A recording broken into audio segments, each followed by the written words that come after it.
अस्सलाम वालेकुम, मैं हूं Mohammad Waqas. Once again welcome to our YouTube channel. तो आज की इस वीडियो में हम 9th क्लास मैथ्स को कंटिन्यू करेंगे। लास्ट क्लास में हमने 1.2 एक्सरसाइज 1.2 को कंप्लीट कर लिया था 9th क्लास मैथ्स की बुक में। तो आज हम आगे स्टार्ट करेंगे, पिछली को कंटिन्यू करेंगे। तो आज की वीडियो में ना हम कुछ अलजबरा के बेसिक कॉन्सेप्ट को पढ़ने जा रहे हैं, क्योंकि 1.3 इसी पर बेस करती है। वो बेसिक कॉन्सेप्ट क्या है, तो हम सबसे पहले पढ़ने जा रहे हैं कि बेस क्या चीज होती है। बास टीचर ये पढ़ाते हैं कि बेस, इसको बेस कहा जाता है। मतलब कि आपने पढ़ा होगा ये जो x है ना, अब ये x बेस है, लेकिन मैं आपको इस तरह नहीं पढ़ाऊंगा। x बेस नहीं है इसमें, लेकिन x बेस है, लेकिन मैं आपको किसी दूसरे व्यू से आपको दिखाऊंगा कि इसमें बेस क्या चीज है। तो मैं किस तरह से आपको बताऊंगा, अभी मैं बताता हूं आपको। x बेस है, बिल्कुल बेस है। अगर आपने ये कंसिडर किया कि इसमें x बेस है, तो आप ये नहीं बता पाएंगे कि इसमें कौन सी बेस है, इसमें बेस क्या है, आप ये नहीं बता पाएंगे। तो मैं आपको बताता हूं कि हर सवाल के लिए हम तैयार रहेंगे कि कौन सा सवाल किस तरह से हम इसको सॉल्व कर सकते हैं। तो इसके लिए हम शुरू करते हैं कि बेस क्या चीज है।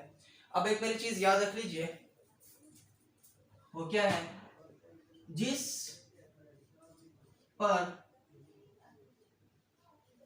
पावर हो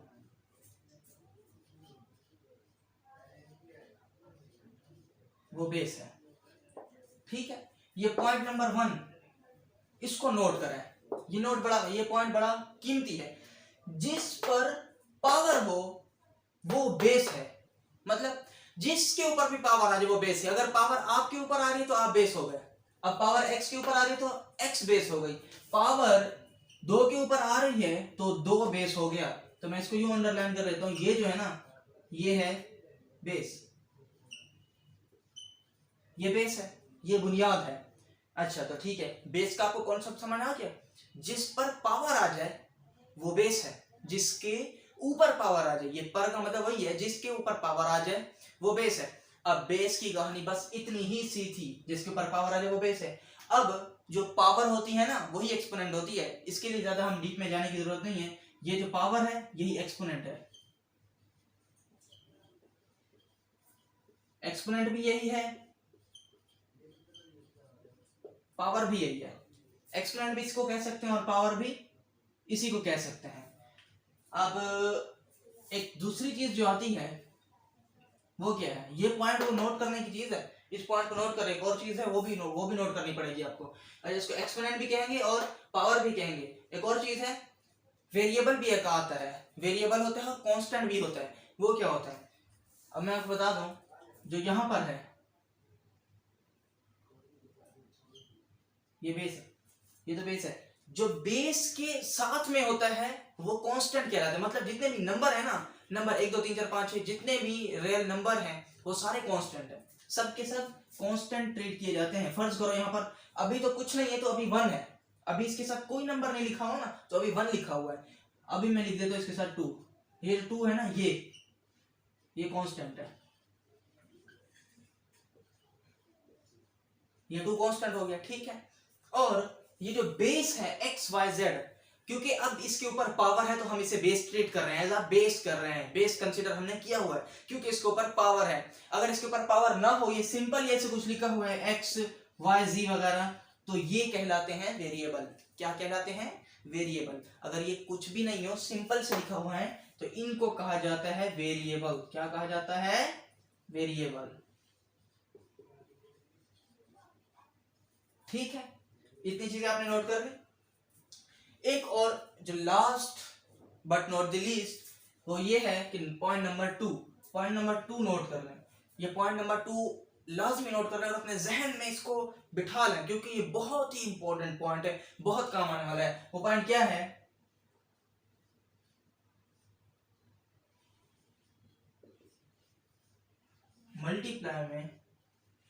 मल्टीप्लाई में बेसिस सेम तो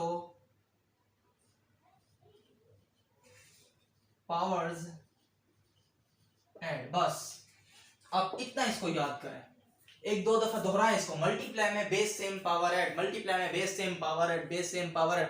अगर बेस सेम हो जाए तो पावर ऐड हो जाती है। मैं इसको एग्जांपल के साथ समझाता हूँ। ये वेरिएबल होते हैं सादे एक्स वाई जेड, मतलब जितने भी हमारे अल्फाबेट्स हैं, लेटर हैं, स्मॉल हो या कैपिटल हो, तो वो सारे वेरिएबल कहलाते हैं। मैं इसको एग्जांपल के साथ समझाता हूँ। बेस सेम पावर ऐड, अभी मैंने आपको कहा है ये जो जिसके ऊपर पावर आ जाए वो बेस कहलाती है। अच्छा पावर यहाँ पर ये मैंने y लिखा 2 लिखा, अच्छा ये मल्टीप्लाई हो रहा है y की पावर 5 से। अब बताओ इसका आंसर किस तरह हम लिखेंगे? इसका आंसर क्या हो जाएगा 2y? बिल्कुल नहीं होगा, 2y शॉर्ट होता जब प्लस होता। अभी ये क्या हो रहा है? मल्टीप्लाई हो रहे हैं। मल्टीप्लाई में पॉइंट नंबर 2, ये पॉइंट नंबर ही बहुत ही इंपॉर्टेंट चीज है। पॉइंट नंबर 2, मल्टीप्लाई में बेस सेम तो पावर्स ऐड। पावर्स क्या? पावर्स उसलिए होगी जब एक से ज्यादा होंगी, और एक से ज्यादा किस वक्त होंगी? जब दो चीजें होंगी या तीन, दो से ज्यादा होंगी, मतलब एक से ज्यादा, तो इसलिए एस लगाया जाता है। तो बेस सेम पावर ऐड, जिसके ऊपर पावर होती है वो बेस होती है। अभी मैंने आपको कहा है जिसके ऊपर पावर, पॉइंट नंबर 1, तो वो होती है बेस। अब इसकी बेस y है, ये जो है वो पूरी बेस है, ये पूरी बेस है, ये बेस है, ये भी बेस है, ठीक है। तो बेस सेम है, ये भी y है और ये भी y है, तो पावर ऐड हो जाएगी। पावर ऐड हो जाएगी मतलब कैसे? इससे ऐसे ऐड हो जाएगी, बस 5 लिख दूं? बिल्कुल नहीं, हम लिखेंगे y 2 + 5। अगले स्टेप में हम लिखेंगे y की पावर 5 और 2 7। Any confusion? कुछ मसला इसमें? इस तरह के सवालों को इस तरह सॉल्व किया जाता है। मल्टीप्लाई में बेस सेम पावर ऐड। इसकी मैं एक और एग्जांपल देता हूं। अभी मैंने वेरिएबल के साथ एग्जांपल दी थी, अब मैं कोई नंबर के साथ एग्जांपल दे रहा हूं। मतलब 5 की पावर 2 मल्टीप्लाई में 5 की पावर 101, 101, कोई भी पावर आ जाए, हमें किसी से मतलब है। चलो एक और मैं बढ़ा देता हूं, मल्टीप्लाई में 5 की पावर 3, ठीक है।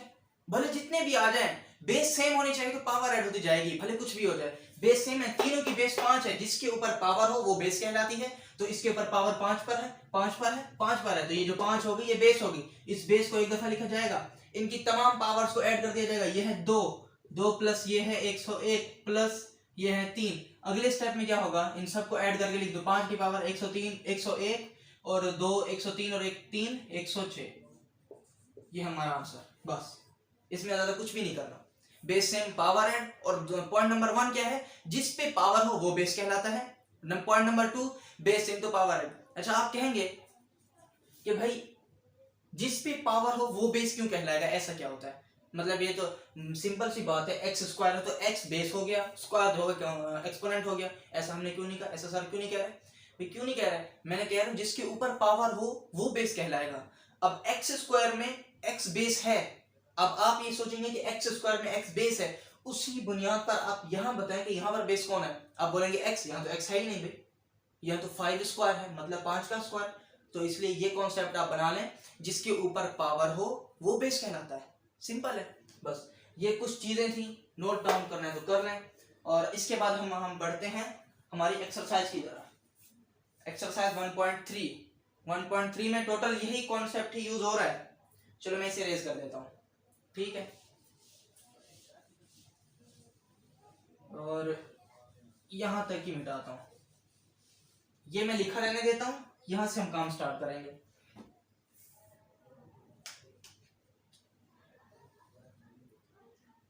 क्वेश्चन नंबर 1 हमारे पास है, right the base and exponent of the following.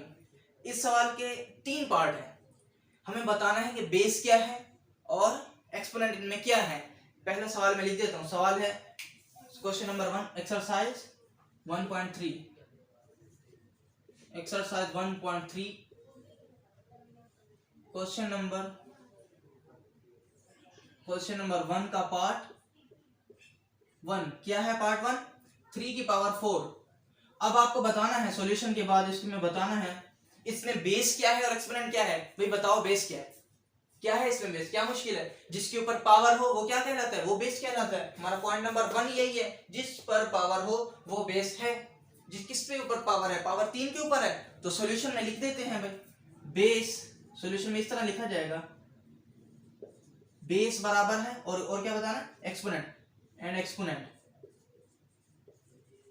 Exponent बराबर है। चलो भाई बेस क्या है? बेस का हमारे पास एक पॉइंट है, उस पॉइंट को हम रिवाइज कर लेंगे। जिस पर पावर हो वो बेस है। पावर 3 पर है तो 3 बेस है, और पावर ही तो एक्सपोनेंट होता है। यहां पर देखो ना, एक्सपोनेंट के साथ मैंने स्लैश में पावर भी तो लिखा हुआ था। पावर ही एक्सपोनेंट होता है, और पावर यहाँ क्या है? 4 है, तो इसका आंसर हो गया। इसको बॉक्स कर दो, आंसर को हमेशा बॉक्स किया जाता है, आंसर बस खत्म। सवाल का हमने आंसर दे दिया। क्वेश्चन नंबर 2 की पार्ट नंबर 2 की जानी बढ़ते हैं। पार्ट 2 क्या है? 1/2 कुछ भी आ जाए भाई, मैंने कहा है अगर पावर आपके ऊपर लग गई है, आपके ऊपर किसी ने पावर लगा दी है तो आप बेस हो गए हो। अब यहाँ पर 1/2 के ऊपर पावर लगी तो 1/2 बेस हो गया है, पूरा का पूरा 1/2 बेस बराबर है 1/2, एक्सपोनेंट बराबर है 3। समझ आ रहा? B for base, E for exponent. Base 1/2 है और एक्सपोनेंट 3 है। क्वेश्चन नंबर 3 जो है मैं उससे बस दोहरा ही देता हूँ, हमें माइनस वगैरह से कुछ करने की जरूरत, डरने की जरूरत नहीं है। इसमें सिंपल जो बेस हो जाएगा वो -30 हो जाएगा, एक्सपोनेंट हो जाएगा वो 20 हो जाएगा, बस इसमें कुछ नहीं। सवाल नंबर 3 की तरफ जाते हैं। सवाल नंबर 3 के लिए हमें थोड़ा कॉन्सेप्ट, इसमें अलग कॉन्सेप्ट है, इसमें कुछ अलग। वो क्या है उससे मैं यहाँ लिख देता हूँ, उतार लिया था ना आपने, चलो खैर है, ज्यादा कोई इसमें रॉकेट साइंस तो है नहीं। सवाल नंबर 2 की जानी बढ़ते हैं। क्वेश्चन 2 पार्ट, इसके भी पार्ट्स हैं। चलो ये क्या करें, चलो भाई मुझे इसको इरेज करना पड़ेगा। अगर आपने ये नोट नहीं किया तो नोट कर लें पहले जल्दी से, इसको नोट करने में इसको रेज करने वाला हूं, जल्दी कर लो भाई। हो गया नोट, कर दूं रेज? चलो भाई कर दूं, स्क्रीनशॉट लेना, चलो भाई।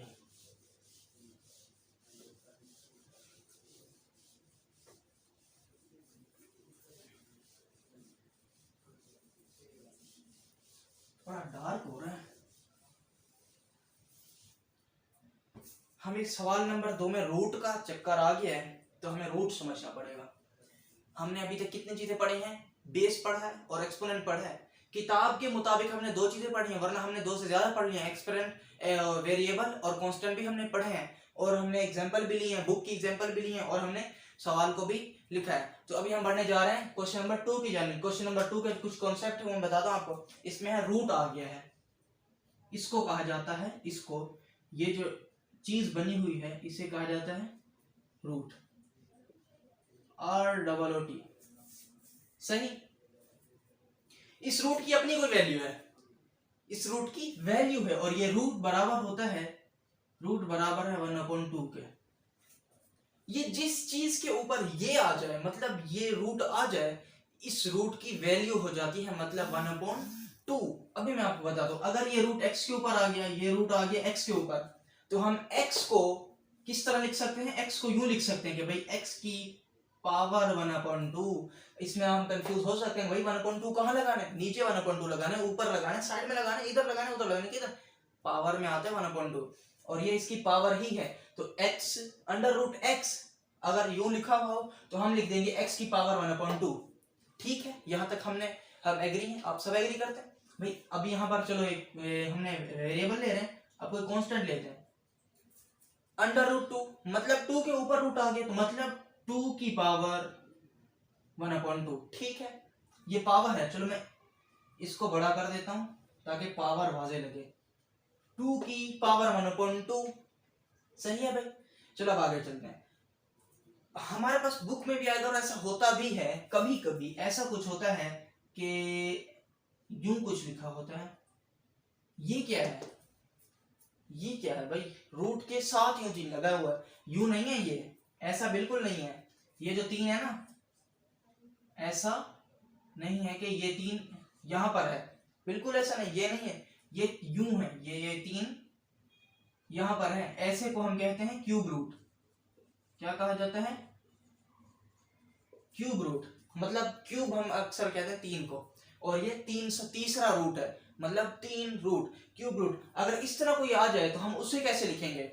सिंपल, रूट की तो वैल्यू 1/2 थी, मगर हमने रूट के साथ यहाँ पर कुछ 3 लगा हुआ है। अच्छा, मैं रूट को भी बताऊंगा और 3 को भी बताऊंगा, एक नाम है, स्पेसिफिक नेम है, क्या होते हैं।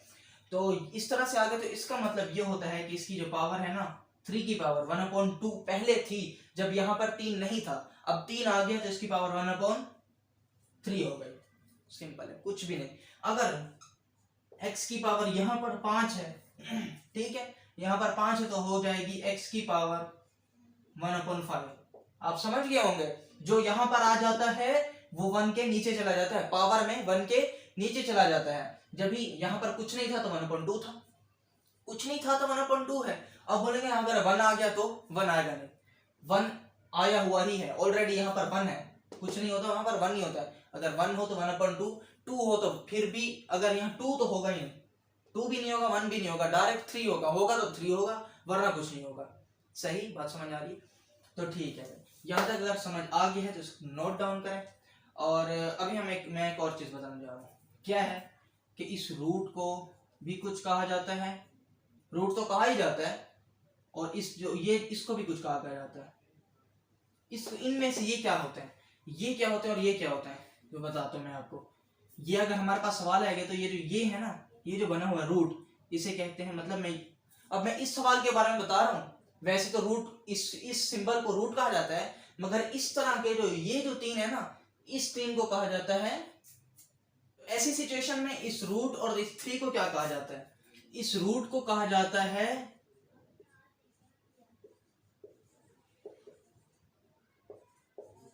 रेडिकेंड, इस रूट को रेडिकेंड कहा जाता है, और 3 को कहा जाता है इंडेक्स।